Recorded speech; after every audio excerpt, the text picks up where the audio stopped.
Thank you, Andrew. Right. I'm assuming a certain amount of prior knowledge about what I'm talking about, but I'll just quickly, briefly summarize. I propose that the solar system started as a binary star system with a large star, maybe 10 solar masses. It blew up relatively quickly into a supernova explosion, and that this occurred 4.6 billion years ago. So I'm not challenging any basic dates about when the solar system formed. I'm just saying how it formed.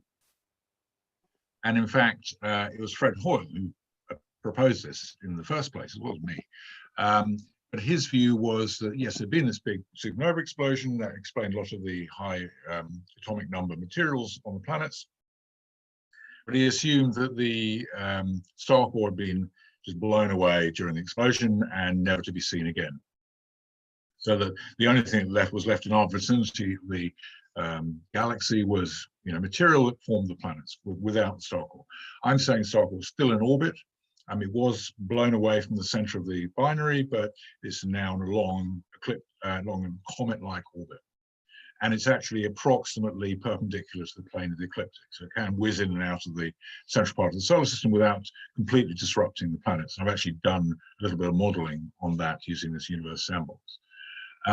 Okay, this talk is about what this type of regular perturbation of the planet has done to us as human beings, and also has clearly affected the climate. And I mean, it's more than, the changing dramatic alterations to the planet's orientation in space, its rotation axis, its orbit have affected the climate, and the climate has affected us as human beings.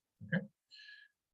So the first thing I want to say is I'm mentioning this sort of asymmetric type 2 core collapse supernova explosion. Is that a complete fantasy, or does it really happen? And in fact, there's a paper published this month in MNRAS, and it shows that there is a star which has been blown out of a binary star system.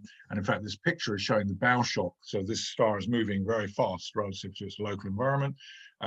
In fact, pulsar went off in the other direction. It's not precise, it's sort of tangential trajectories. You can read the paper about it. But the basic idea is that it is possible for binary stars to blow up in an asymmetric way, then to kick out one of the partners, or maybe it remains captured, maybe it flies off altogether. Now, I'm going to move relatively rapidly because I've got about 80 slides, which means I'm going to give about 1 minute to each slide. So if you want to really look at some things I've written here, you might want to go back and look at the PowerPoint after the talk. So what I'm saying here is, okay, we're going to start talking about climate and human beings, and we're going to put some sort of scale on these parameters. So modern humans, as we sort of generally recognize them as the people who might want to meet on the metro, have been around about 300,000 years. And the important recent discoveries are that when we start to analyze ancient DNA and DNA of current populations, we can see that first, most important information is that we're all pretty closely related to chimpanzees and bonobos. It's about 99% approximately, but there have been interbreeding events between subspecies of human beings. And what was demonstrated over the last 20 years is that Europeans are about 2% Neanderthal, and Africans have no Neanderthal DNA. And then more recently, this Denisovian hominid was discovered in the Altai Mountains, in a cave in the Altai Mountains in Russia, in Siberia. And it was then found that, in fact, Denisovian DNA turns up a lot in the Chinese and Indonesians. So it looks like some of the speciation has been due to these type of recombination events. And in addition to that, the more we analyze the DNA, we realize there was another so far unidentified hominid involved in this process, which I'm calling Homo Who in red. It looks like this is quite an early interaction. It seems from like maybe going back 2 million years. And we're not entirely sure what this additional member looks like. But the key point is it's called super archaic DNA that appears in the human genomes around the world. Okay. Now I'm going to move on to climate. What is important here is to see that there are these peaks. This is the ice core from one of the ice cores from Antarctica, and you can see these clear peaks in the heating peaks, basically, in and temperature jumps every 120,000 years. And between the big peaks, there are these oscillations more or less every 4,000 years. And we are here. So we're sort of due for another downturn in temperature rather than global warming, which is what we're so concerned about. So basically what I'm saying, there seems to be an astronomical driver, which there's a 120,000 year cycle and a 4,000 year smaller cycle. You can see this on a much more fine scale if you look at the data from the ice cores. And in fact, it's really important to go and look at the original data because there's so much manipulation of the data now and how it's presented. You really don't know what you're looking at. Anyway, this is CO2 data from the Dome Sea core, and you can see there have been these rising CO2 levels and actually some declines in CO2 as there's been this dramatic changes of climate. And these explosion markers are basically saying this is when the catastrophes or cataclysms, climate cataclysms occurred. And again, looking at other markers, like if you look at nitrogen 15, which tends to be it's a heavy isotope of nitrogen, it's associated with supernova material, and we get spikes of that. And I'm sorry, that's what I'm saying about my slides. There's a huge amount of information probably hiding behind your faces unless you shrink your screens. And this is also clear with snow accumulation, which is the other chart below that. Now, what I'm saying is that these close flybys, which are probably between 5 and 10 Earth-Moon distances, really have quite a dramatic effect. They go through very fast. It's coming from ecliptic north to ecliptic south, and it gets close to us, and it sort of knocks our planet around. And I'm proposing that there have been a number of quite precisely different polar locations. So, for example, more than 12,000 years ago, the North Pole was located in Hudson Bay. And then in that period between 12,000 and 8,000 years ago, it's actually located in Spitsbergen. Now, to see in the data exactly where a pole is very difficult. But huge amounts of work has gone into looking at climate change. And when you look around the world, you can see evidence of equatorial forests moving around. And so this is our current equator crossing Africa. But there's evidence 12,000 years ago, there was tropical forest in Arabia. There's another example of that, again, the same Second World Age pole equator, where there has been tropical rainforest found in Chile. So much, much further south than the Amazon. And again, the globes on the other side just basically give you a picture of where the poles were and where the equators were. And this isn't just fantasy. This is, there's so much climate history data being churned out in different countries. You can interpret that data quite successfully by saying, okay, what you're looking at is a moving equator and moving tropics, the deserts and the jungles, rather than, otherwise you get very contradictory data between different locations on the planet in a particular era. Okay, but again, you can look into that. So again, just for example, we always think the Amazon rainforest is a very static thing and it's terribly important. We don't chop down trees and it's a very fragile environment. But the evidence over the last 20,000 years, it's sort of drifted, from north, to quite far south in South America. And in addition, you then get sometimes a sort of savanna-like region appearing in one era, and then later you're getting earlier,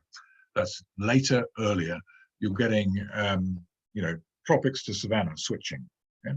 Another feature is if you alter the axial angle, you will alter the angular distribution of the tropics. So that means desert belts, if your axial angle is bigger, then you get lots of seasonality and you get very wide climatic zones. If the axial angle relative to the orbital plane is basically 90 degrees, you don't get any seasons. Okay, so knocking the planet over a bit relative to the orbital plane has a tremendous effect on climate. In addition, we have huge amounts of data because of all this climate change research. I mean, Arabia was an incredibly wet place more than 12,000 years ago, and it had a sort of European temperate climate between 12,000 and 8,000 years ago, and rivers, lakes, trees, forests. Okay? And of course, that then affects the people who live there. This picture is showing what the world looked like 12,000 years ago. So basically, we have an ice cap here, and this is the big thing. We keep talking about ice ages, but if you keep moving the ice cap around, then that's another way to interpret the data of why you're getting a lot of ice erosion or glacial erosion. And if you look around the world at this time, okay, Britain was still part of Europe. It's pre-Brexit. India is bigger because the continental shelf is not flooded. Arabia is actually wet, but the Persian Gulf doesn't exist. But there is a shallow sea in Central Asia. So basically, a sea that covered the Caspian and the Aral Sea. In China, China and Japan are connected. So Japan wasn't an island, it was just the eastern end of Asia. And Indonesia was a continent. So basically, that region flooded, and now it's islands. I also want you to think about a rather interesting phenomenon. Okay, our planet is an oblate sphere. So basically, the poles are flattened and the equator is flat. So if you suddenly change the orientation of the planet, you move the pole, then you're going to get some quite dramatic sea level changes. In fact, the difference between the polar diameter and the equatorial diameter is about 42 kilometers. So the potential for sea level change is about 21 kilometers if you just shift the pole. So what I'm saying is that you can explain these stories of Atlantis in the middle of the Atlantic, and there are also Pacific Ocean stories where there's a lot more land around Easter Island by saying, in fact, you shift the pole, then you'll actually get drowning or elevation of land relative to local sea level. There are specific examples of this. Okay, this is the IPCC data where they try and smooth everything out into a nice sea level rise curve, but the data fits steps quite well. And when you look at specific examples, you find there isn't much evidence of slow sea level change. It's very sudden. And so this example is this is near Durban. It's off the southeastern side of Africa. And what you get is a very defined shoreline down at 100 meters, and then another one around about 50 meters. Okay, these lines here, right? Now, what that's telling you is that the shoreline or the coast has been pretty stable for quite a long time, and there's been a lot of erosion, and you can see that shoreline. If it was constantly moving, then that would all get wiped out. You wouldn't see it. And there's another example here, which is more recently in the Black Sea, where you can see sudden drowning of about 2 meters of water in the Black Sea. So villages that were on the waterfront suddenly are underwater. I put this picture in because it's a nice picture.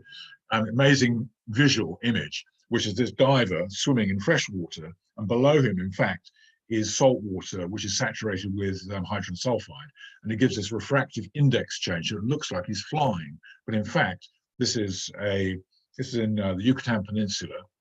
And again, another way to look at the sea level changes, to look at these drainage systems. They're called karst systems, where rainwater erodes the limestone, and so you get these underground rivers. And so, of course, the lower the sea level, then the deeper the river tunnels go. Okay, so now that's a sort of background to our changing climate, rather perturbed planet. So now I'm going to get on to how old is history, right? Because the general consensus is it's about 5,000 years. You think about Egypt, most people think, okay, it's sort of starting around about 3000 BC. Okay, people would maybe talk about the Sumerians, take it back to 4000 BC, but that's the sort of general bandwidth that people are thinking about. However, if you read Herodotus or Plato or Manetho, by the way, there's no original version of his timetable of history, but so many authors have copied him that there's quite a detailed account of what he had to say. But basically, they're all saying history is 20,000 years or more of civilization. There were civilizations 20,000 years ago, not just 5,000 years ago. So first thing is to look at what the mythological stories say. And these are being described by Greeks, Iranians, Indians, Chinese, Aztecs, Maya. There's lots of civilizations that have these stories. Generally, they say they're 5 world ages. If you go and look at the ice cores, you can find that indeed there have been dramatic events, climate change events. And this one I've shown here, this core is from Western Antarctica, showing what happened about 20,000 years ago. And there's a very distinct catastrophe band here. And then you can see the climate's quite different. It's quite a dusty environment with the ice, and that's quite a low dust environment because the ice is so transparent. Anyway, so taking you through the ages, the first age is about 17,600 BC, 13,600 BC, that's Pleistocene still. Then the second age, 13,600 BC, 9,600 BC, that's sort of end Ice Age period. But there's some very funny things going on at that time because the climate in Europe was warm. It wasn't an ice sheet. Right? Yes, it was an ice sheet in America, but not in Europe at that time. And then you get this major catastrophe right at the end of the Ice Age. You get this thing called the Younger Dryas climate change, which is a very sudden cooling of the planet. And now people attribute that to major asteroid impacts. A lot of dust in the atmosphere. You get the fourth age, which is what happened in 5,600 BC. There was a major flood, and this was first established, that date was established in the Black Sea, drilling cores and showing that there was freshwater sediments below saltwater sediments. And more recently, another 4,000, it's a 4,000 year period. Yeah? So then after the flood at 5,600 BC, you got another catastrophe event around about 1,600 BC. And that one, you'll see in my books, I call it Cataclysm of Fire, because there's lots of evidence of a conflagration, that there was burning, serious burning. And then finally, with our fifth age and the C14 date is really coming from Santorini, which is the island in the Aegean that blew up. But there's correlation with volcanic eruptions and lots of events around the world. Okay, so that's the sort of time frame I'm talking about for the development of human civilization. So the first startling result is that they've now dug up jewelry being made by the Denisovians, which is 65,000 years old. And they've used a lathe. That's a hard stone. It's a hard green stone. You need some type of lathe to make that perfectly circular bangle. Okay? So that's first evidence we have of, these people were more than just banging rocks together. They had more capability than that. When you look at Denisovian DNA, you find these people not only migrated sort of southeast into Asia, into China, Indonesia, these areas, they also were sailing because their genes turn up on the islands of the Pacific. And in fact, if you look at the modern Southeast Asian population, the Melanesians are up to 5% Denisovian. Remember, these people are coming from Central Siberia. In contrast, the Europeans are basically 2.5% Neanderthal and a tiny bit of Denisovian. I'd also like to show you some ancient art. This is incredibly high quality art, very good sense of perspective, almost a photographic representation of animals. Right, this is done at least 33,000 years ago. We know that from doing specific dating for the crust that appears on the outside of these pictures. And again, you can follow that up with the reference. Now we can move on to between 40,000 years ago and 20,000 years ago. I'm saying civilization is kicking off really around about 20,000 years ago. But already by then, we've got evidence they can make ropes. They can do very good three-dimensional sculpture. This sculpture of work. This is made in ivory, mammoth ivory. It was found in France, but it's a very good piece of art, clear representation. You got the things you expect: harpoons, hunting spears. They're already making clothes. These are needles. These Siberian, again, this is made of mammoth tusk, but they are showing clothing in this family wearing furs. And even though this is a very lovely, voluptuous woman, the important point about this slide is they had food, lots of it. This wasn't a sort of a poor hunter-gatherer type of environment. They definitely had abundant food supplies. And that's the first thing you need if you're going to develop a civilization. So moving to the first stage of civilization, the earliest signal we have is the pottery of what are called the Jomon culture in northern Japan. These people are not Japanese, they are Siberians. And in fact, we now know the Ainu, who are the sort of indigenous people, and the Jomon are absolutely culturally and genetically related. And they were basically making pots 14,000 BC, which is 7,000 years before the Near East was doing pottery. Again, we can see genetically the sort of separation between Europeans and the Ainu happened about 50,000 years ago. So again, we're saying there's an emergence of a sort of intelligent group of people and an emergence of civilization, and there's distinct connections to the DNA. I don't know if you've seen these things before, but there's megalithic structures in Siberia which are totally enigmatic. We don't know how old they are, but the evidence is they are between 12,000 to 15,000 years old. They're very large-scale megaliths. We don't know how these people did this. This, you can get this on Google Earth. It's basically it's a city. It's a square, kilometer by kilometer looking city structure. They're on that map. I'm showing on the far, near the Finnish border, there is megalithic structures and walls and stuff like that. And also down in near Lake Baikal, but also now things are being found in the Urals as well, like pyramid-like structures or, you know, properly cut stones, buildings. And this is truly fantastic. Okay, some people say, forget it, it's got to be geological. It's just too huge, too amazing.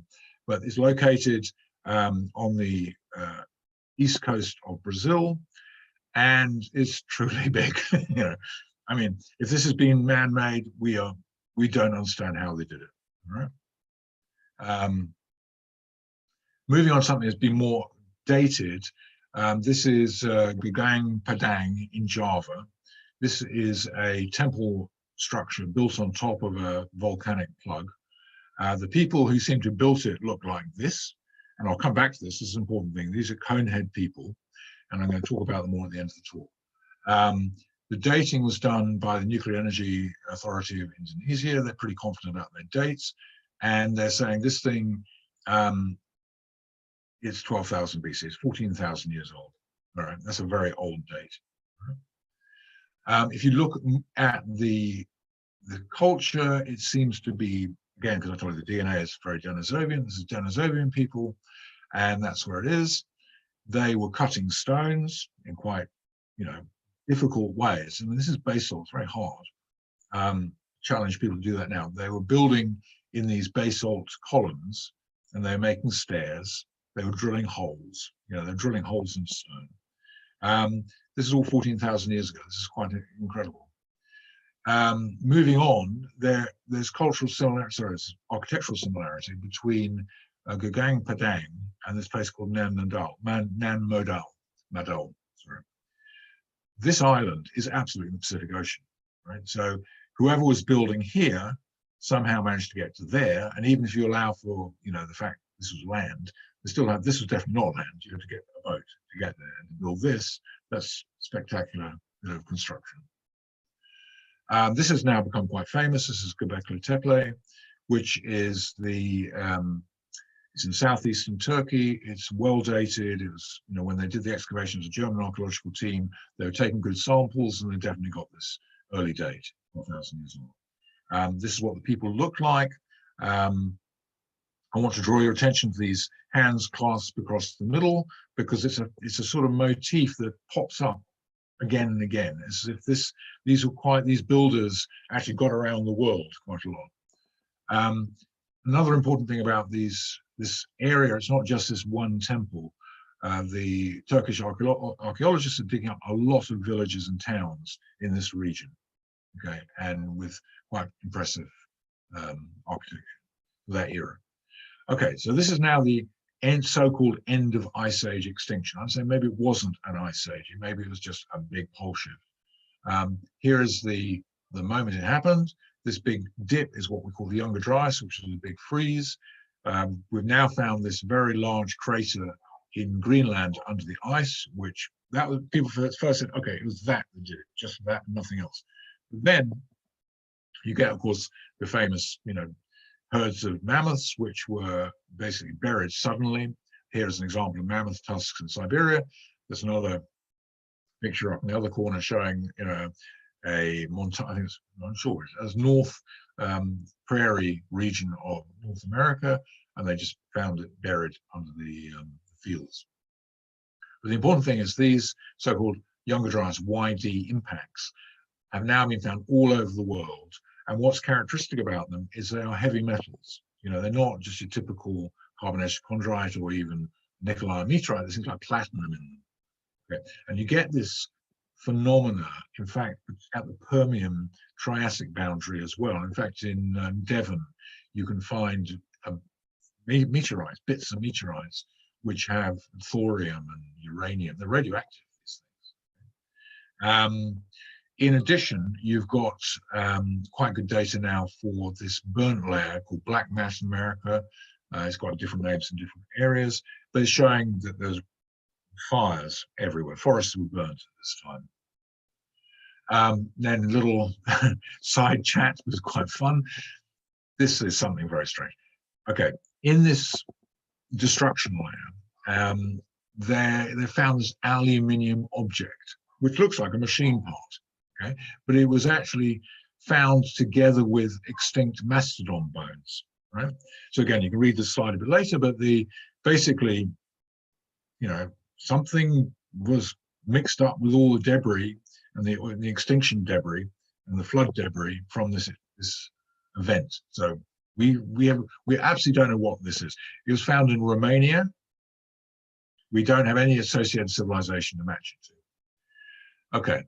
At the same time, various structures were drowned. I've talked about this one before. Yonaguni, which is, again, sorry, because all the pictures you can't see it, but it's off the coast of, it's the very last southernmost island of Japan. It's very close to Taiwan. So something was drowned in about 20 meters of water. It goes down deeper. But this one's even more fascinating. This, in fact, is a city, seems like a city, which is drowned off the west coast of Cuba. And if you look on Google Earth, you can see straight lines coming to it on the sea floor. And this is side-scan sonar data, which is showing they're very big structures. They are about 150 meters by 150 meters, big thing.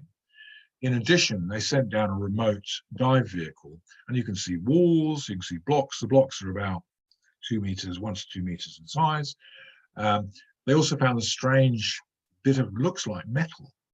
Maybe it's gold, because if it's been down there for 12,000 years, it hasn't corroded. It's probably gold. Right, moving on. Now we have got into what's called the third age of civilization, which is between basically 12,000 years ago and 8,000 years ago. And I'm taking us to Easter Island, which everyone knows is a bigger anomaly because there's all these huge statues, but how do you support a population who made all this stuff? And I'm saying, in fact, at the time this stuff was being made, Easter Island was like the easternmost part of a much larger continent, which had been sort of emerged from the sea.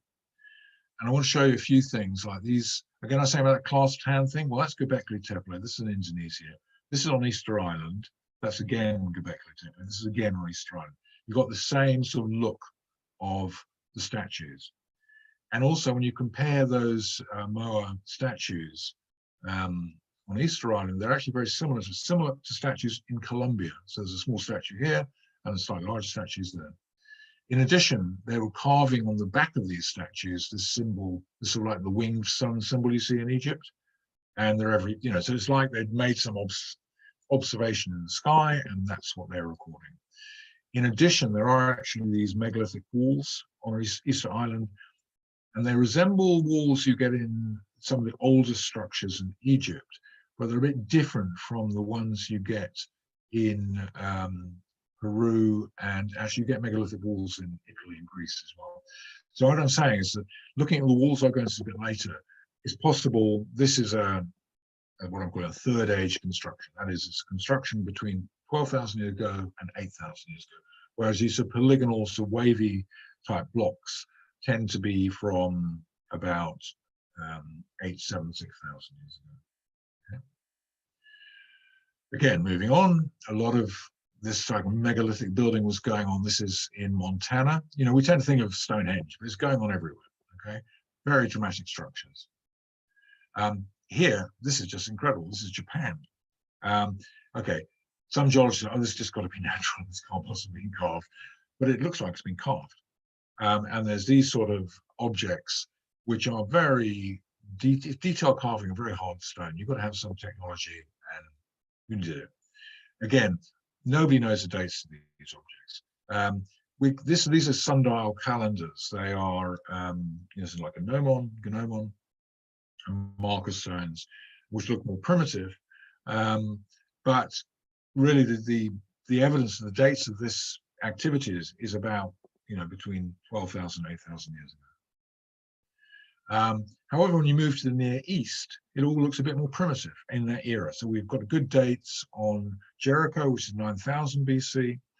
They were building towers, like solid bastions for a city wall. That's what this is. That's just a diagram that's inside the staircase.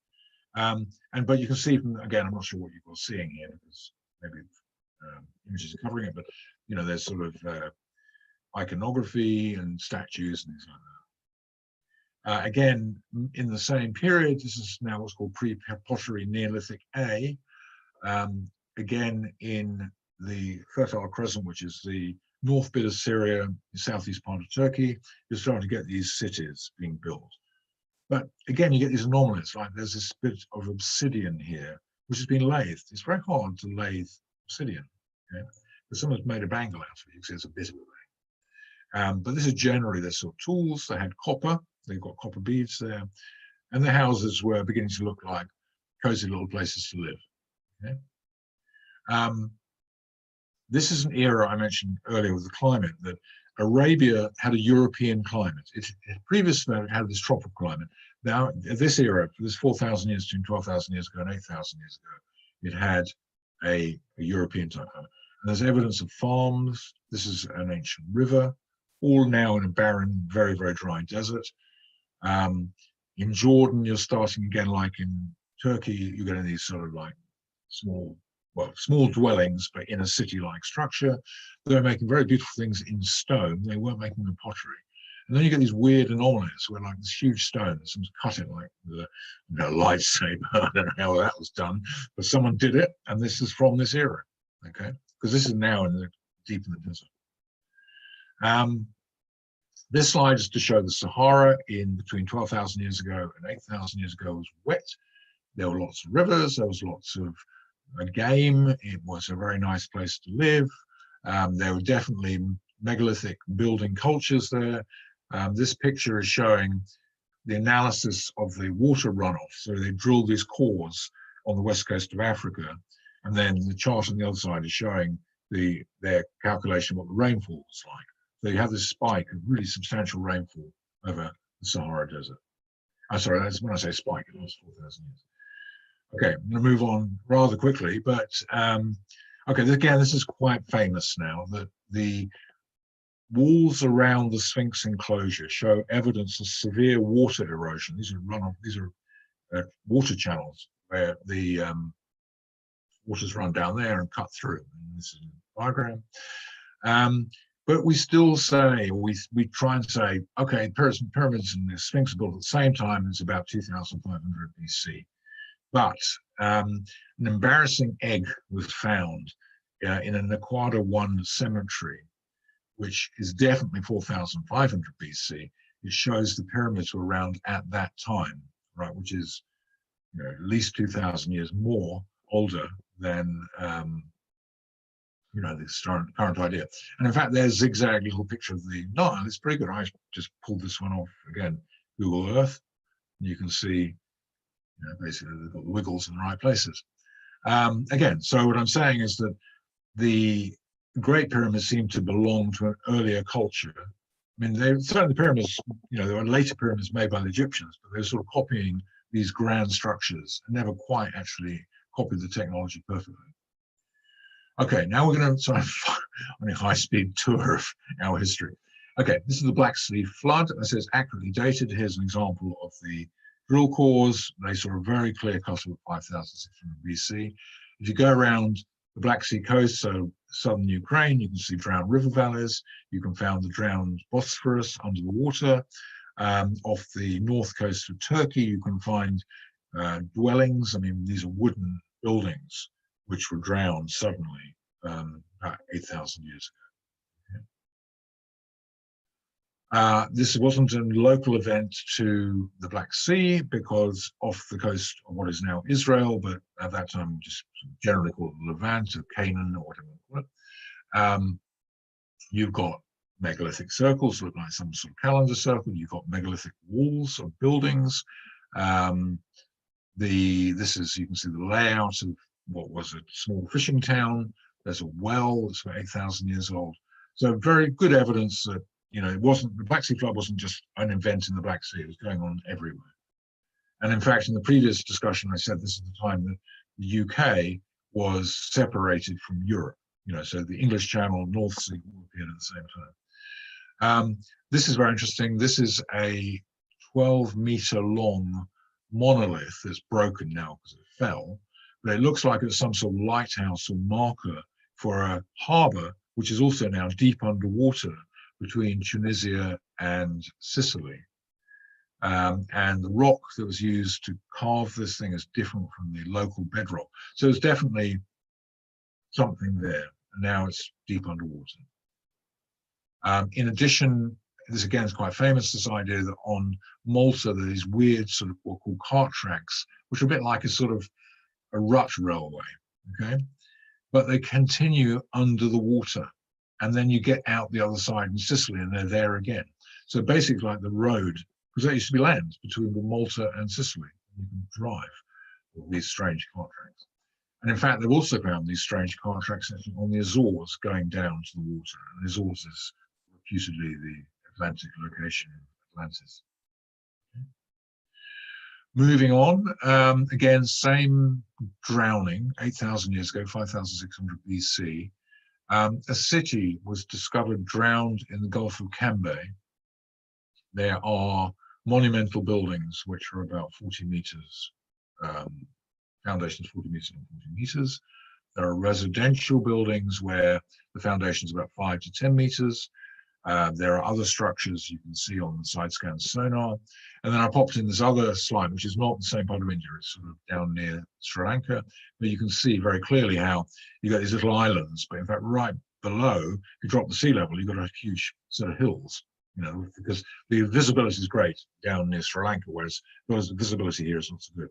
And in fact, even in old charts, they would show ships that would avoid this region, which is where that town was, because you could run aground.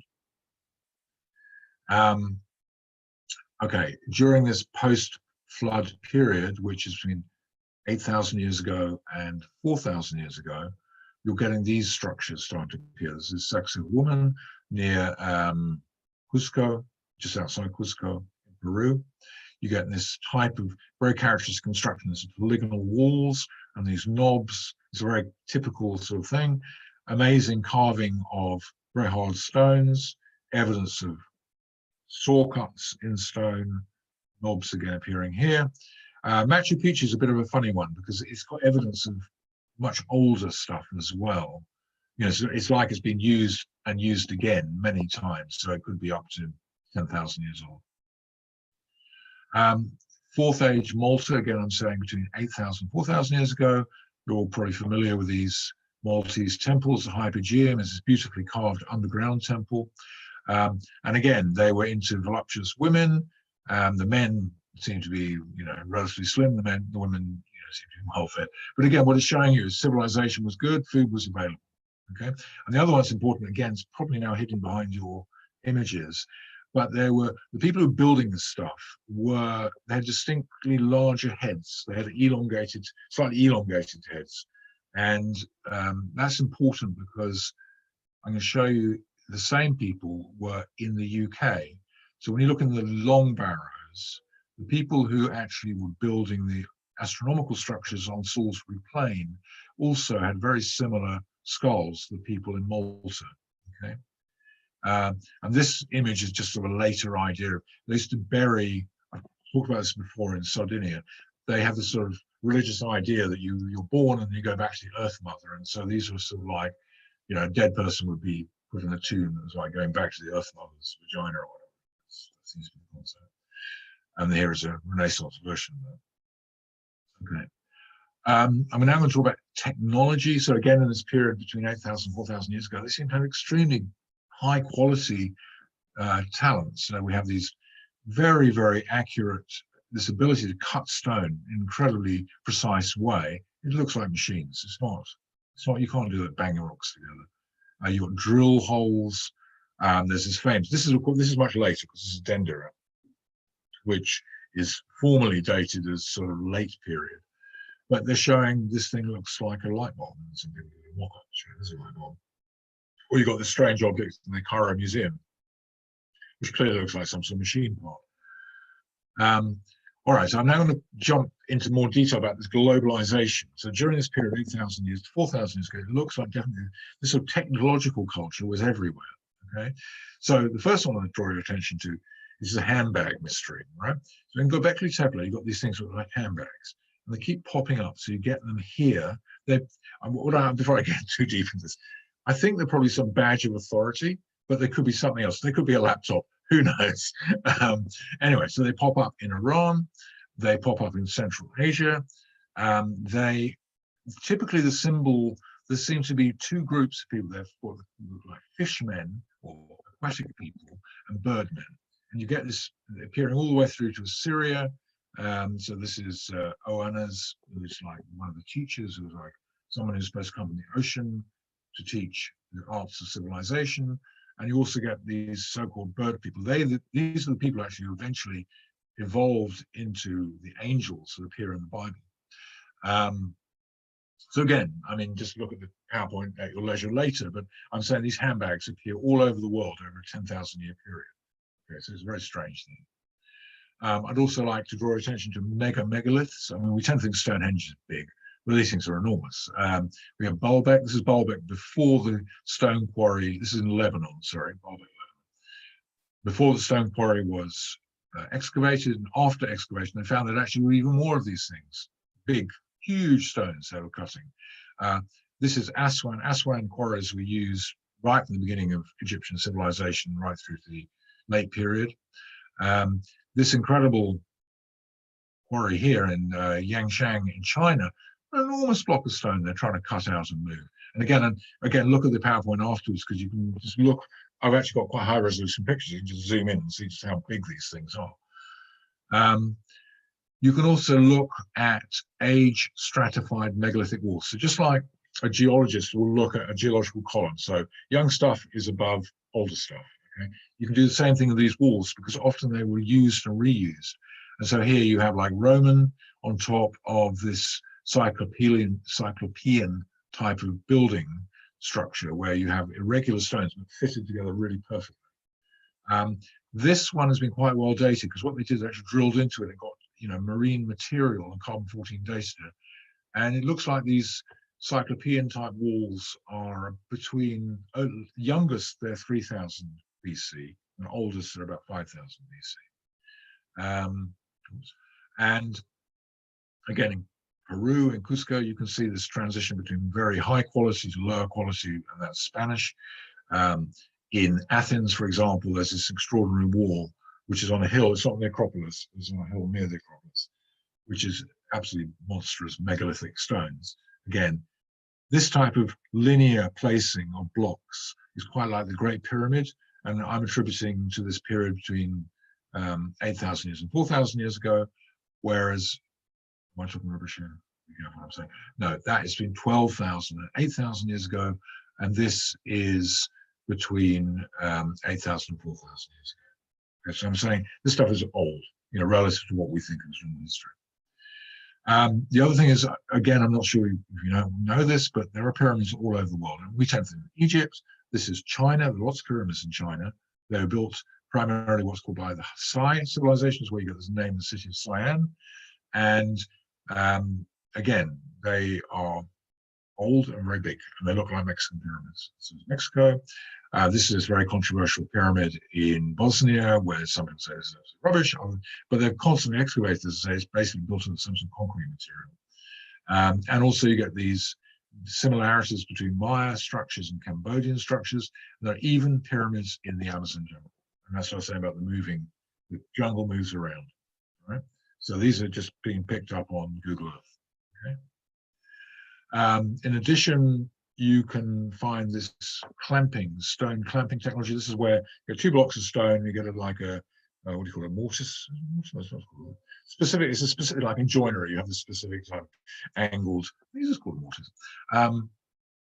Anyway, these things are filled with an alloy and they hold the stones together. And again, it's a practice you can find everywhere, you know, from Ethiopia, Cambodia, Armenia, Sardinia, you know, it's Tiwanaku, it's at Pumapunka in Bolivia. Okay, again, at your leisure, look at the stuff, but it's global. And what I'm saying again, the period this was going on was between like 5000 BC and 2000 BC. Again, you get the thing with polygonal walls I mentioned before. So this is Ollantaytambo, right, which is in Peru. You've got Delphi in Greece looking very similar. In fact, you get these knobs on that Chinese megalithic block. That's it. So what they did, they cut the thing out and they cut underneath it. But how on earth were they going to lift the thing? I mean, they thought they could. You get this knob type construction process. So it looks like in this later period, they had to have some way of putting ropes around the stones, whereas in the early period, they're doing it some other way. And even in the Assyrian in Egypt, you get evidence they're using these knobs and then cutting them off, but you actually get 2 different styles. In fact, in the Assyrian, you get 3 different styles. So you get like a 4th age knob style, but this is 3rd age, where there's huge blocks that are absolutely perfectly cut geometrically. Again, technology again, tube drilling. We've got lots of evidence. This is not a fantasy. This is for real. Saw cuts of stones. So, you know, this is much higher level than the sort of copper chisel and a rock type of concept that you'll get generally. These are unbelievable. These are tube drills, which are on a grand scale. And you can see the people tube drill core. It's enormous. This is in Sicily, right? There's another one in Afghanistan, absolutely ridiculously big. So people there, this whole cylindrical structure has been just drilled into the bedrock. How do they do that? No idea, right? But someone knew how to do really large scale engineering. I'll throw this one in because of the Astronomical Society. Here's a spaceship. Yep, it was dug up in Lake Van. We don't know how old it is, but it's probably 4,000 years old. I mean, various people have tried to interpret what it is. If it's not a spaceship, what is it, right? And in fact, something looking rather like a rocket is on a petroglyph in Altai Mountains, not far away. No, that's quite far away, sorry, but it's, again, something for amusement. Okay, so now we get to the end of the what I'm calling the 4th age, which is basically between 8,000 years and 4,000 years ago. And you get all over the world, there's 2 suns in the sky sort of being recorded. So this is in Afghanistan and Java, and you can see the sun there and sun there. This is in Iraq. This is in Arabia, Southern Arabia is in Yemen, right? These, in fact, that's probably Venus. That's Star Core, and that's the sun. Here we have it in Persepolis in Persia in Iran. Okay, and we also, the one on the corner, which may be buried for you, is Hittite in Turkey. Okay, so again, big planetary disaster, and a whole bunch of cities got drowned again. All right, so we have Pavlo Petri in southern Greece. You've got a whole town that went under, and it's now, I think, under about 5 meters of water. You've got drowned structures in the Adriatic. They've got a road here, 2 kilometers of metal road.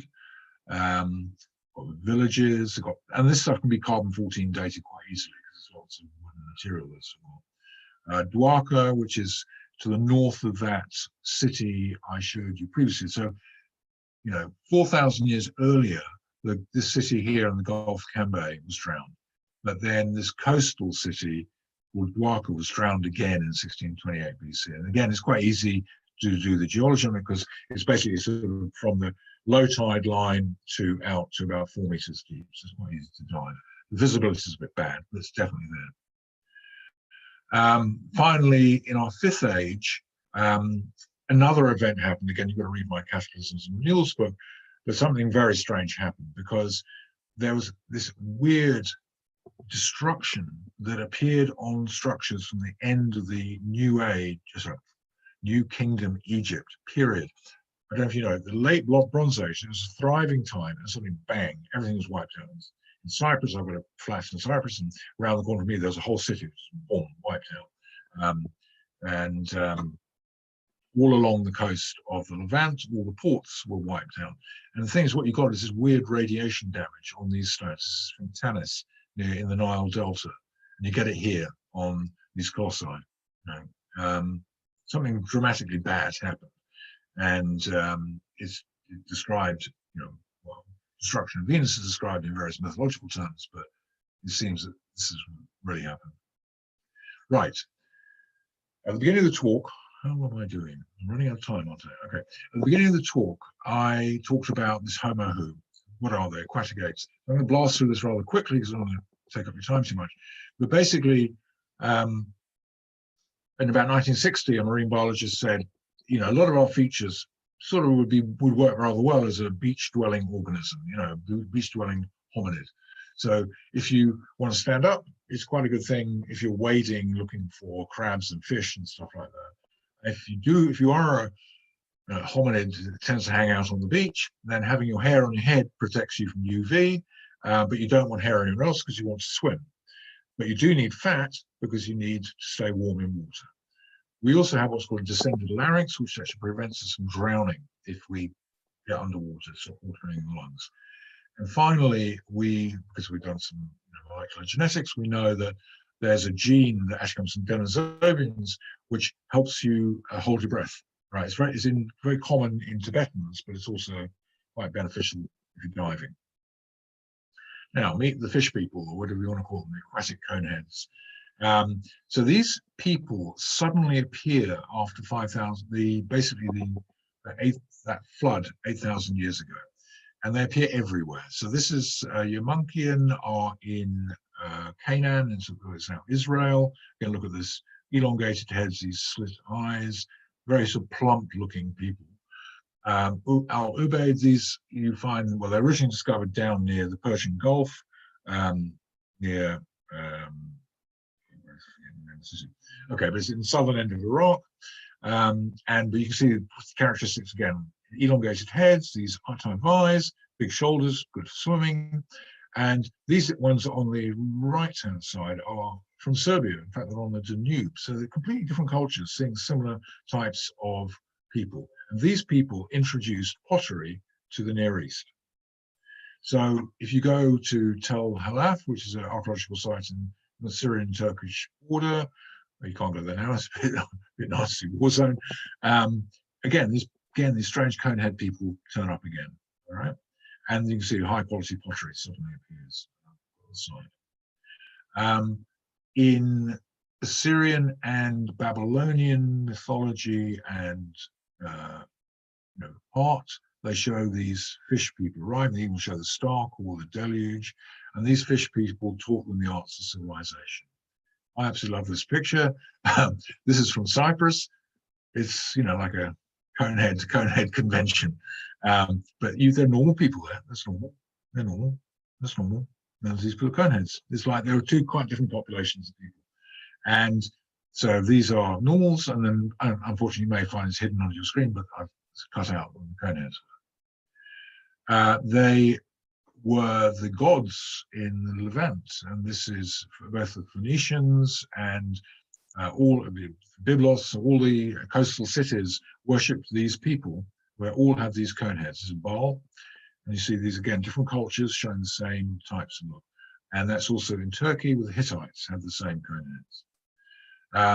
The conehead elite were in Egypt. People tend to say, "Oh, it's the white crown, the red crown of Egypt," and they didn't actually think maybe they've got a conehead under there. And they do. There's one guy without his crown, and he's got a conehead, right? And there's one, So these crowns were actually made because they physiologically had an unusual skull, right? And there's one of them. He's got his head off, showing all. And these are quite late, actually. That's Nefertiti, and these are some of the daughters. And you can find these sculptures in the Berlin Museum, Berlin Archaeological Museum, I think it's called.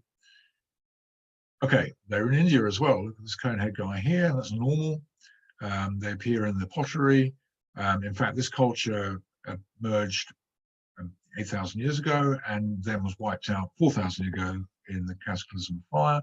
They had boats, and they had seagoing boats and river boats, high quality pottery. They had like four-wheeled vehicles. Okay, that's just a toy, but clearly they had that. They built cities out of brick, they had drainage, they had toilets, indoor baths. You know, there was high quality civilization. These same conehead people appear in India. This is Krishna, this is Shiva. They appear in China, these wisdom gods with these elongated heads. They appear in Japan. Now, they're not just sculptures, they're real skulls of these people, right? So this comes from an archaeological site in China. It's about 8,000 years ago. But 2,000 years on, they had less pronounced skulls, and which sort of suggests these are people, there's inbreeding between different populations. And so this very elongated skull starts to sort of breed out of the population. But there is evidence these people arriving, you know, on the coast of the Mediterranean and Black Sea, and also along the coast of China and Siberia. And you can see, again, I'm sorry, this guy's probably buried under your pictures, but there's a Chinese elongated head wisdom god alongside the Yamarkian sort of cone-headed person, and they look remarkably similar. And also that thing, the eyes they were trying to represent were basically the Chinese, Japanese style of eye when they're doing it in their Near Eastern sculptures. Okay, this is Akram in the middle of Russia. It's supposed to be an ancient astronomical observatory, a bit like Stonehenge. Again, conehead people. When they start digging up the graves, the coneheads are doing it. Okay. The coneheads are also in southern Russia, right? And they're building these megalithic structures. Here's some conehead skulls from Stavropol. Okay. They're building pyramids in the forest. I mean, these are small pyramids. Okay. Again, they've got calendar circles. This is a pyramid base in Kazakhstan. They appear in Europe. And so Hungarians, you find these all over Europe. So as the waves, particularly people coming in after the Roman Empire, you find these people probably in Siberia and migrated into Europe, Western Europe, into the Roman Empire.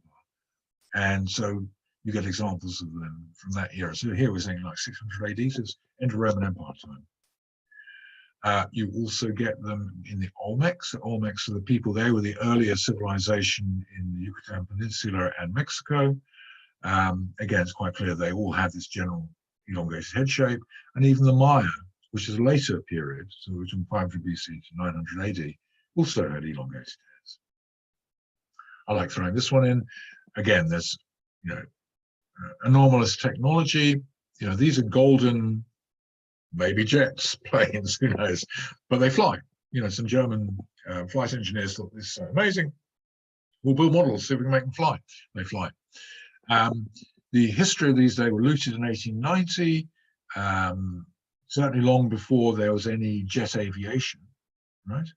And yet, and no one knows how old they are, but they probably come from a period maybe 3,000 or 4,000 years ago, but were looted, so we don't have dating. They also have unusual, they're now, it's not actually, it's gold, silver plus others, gold, silver, copper primarily, the alloy. It's a specific alloy. Okay, this gets good as well. This is Mexico. Again, you've got elongated heads, you've got fish people or fishermen, elongated heads. Again, you've got those slitty eye things, so it looks like, you know, again, it's they're trying to depict the Chinese look. I love this. These could be fake, but they're really funny. These are what look like flying saucers, okay? Or maybe that's he's riding some sort of torpedo-like device. Or what is this? Looks like a, you know, space bus or something. I don't know what it is. But the people who hold these artifacts claim they are archaeological. They are real. They dug them up. They're in a private collection. You can search them on the internet. And they seem to be with material which would be Olmec, okay, which means it's all right. 3,000 years at least. Finally, there are real skulls in Peru, and they've been modeled to show what the person would have looked like. This is a girl. That's what she would have looked like. Because these are Peruvian mummies, they've still got the hair, they've got the DNA.